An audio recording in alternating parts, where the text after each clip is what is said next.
Hi, this is Karvi Rana from Logistics Insider, and joining me is Mr. Saurabh Kumar. He's CEO, GMR Cargo.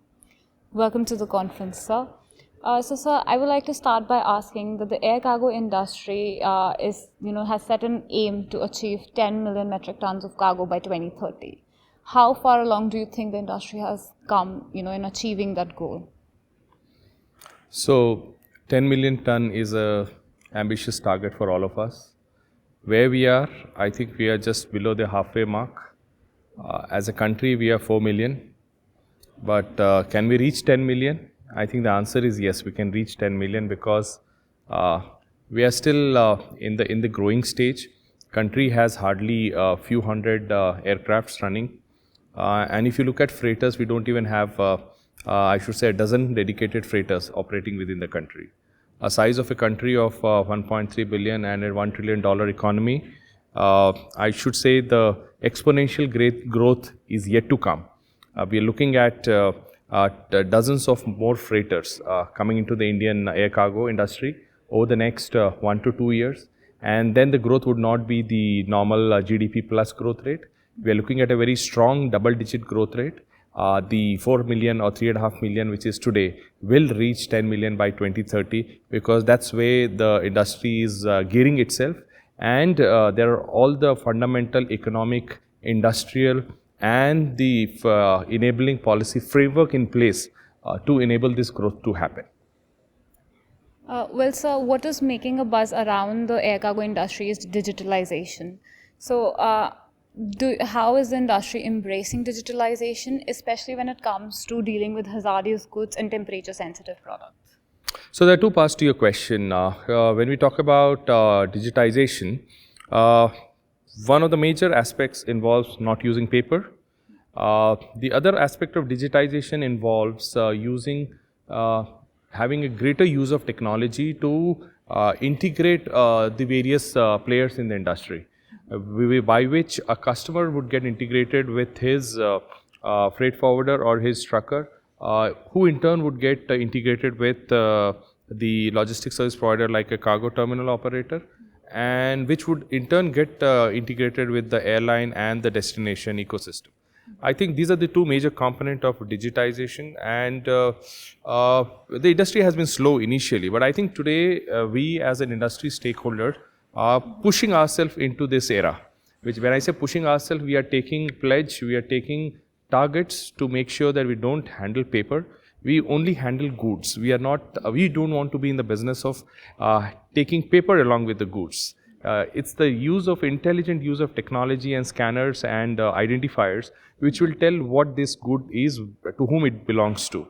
And I think that's the era that we are moving and forcing ourselves. If you ask me in terms of timelines, maybe between 1 to 3 years, depending on international to domestic, we would be fully, I should say, 100% digitized. Talking about the second component in terms of integrated, ecosystem, the cargo community system is going to play a big role. Today, people are talking about port-level cargo community system. People will talk about a national cargo community system, which will connect all of them and make them all interconnected.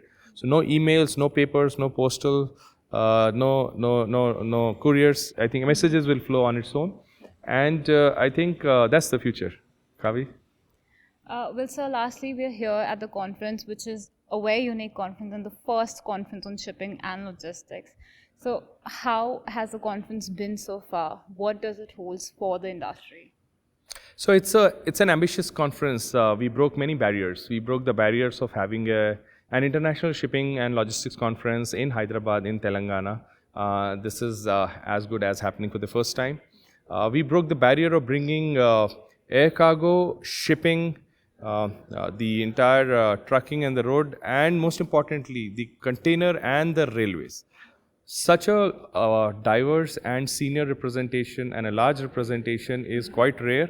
It involves a lot of logistics and sync of the theme and the concept, because it's easier to pursue a single theme rather than to bring together the entire logistics industry into one room. But I think the motivating factor for us was the the fact that we see the government impetus as well as the industry moving to a very, I should say, a collaborative and a multimodal approach. It would no more be, yes, I did my job and that's the shipping's job or that's a trucker's job. I think all of us will work together to meet the requirements of a customer for whom, once he gives to us as a logistics service provider, each one of us are a logistics service provider, he expects the things to happen, and then we all need to work together. I think that's the importance, and that's why we curated specifically 4 distinct panel.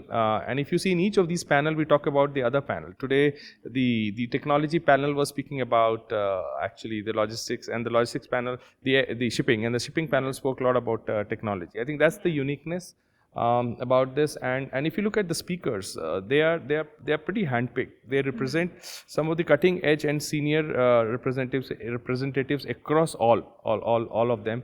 And yes, it's 100% attendance, and it's a overwhelming response from the industry. I'm quite happy, and we look forward to future editions of this unique International Shipping and Logistics Conference at Hyderabad. Well, thank you, sir. We congratulate you for hosting a successful conference this year, and we look forward to more such conferences in the future. Thanks, and I look forward to a similar and a nice partnership with Logistics Insider on this conference going ahead. Thank you, Karvi. Thank you so much, sir.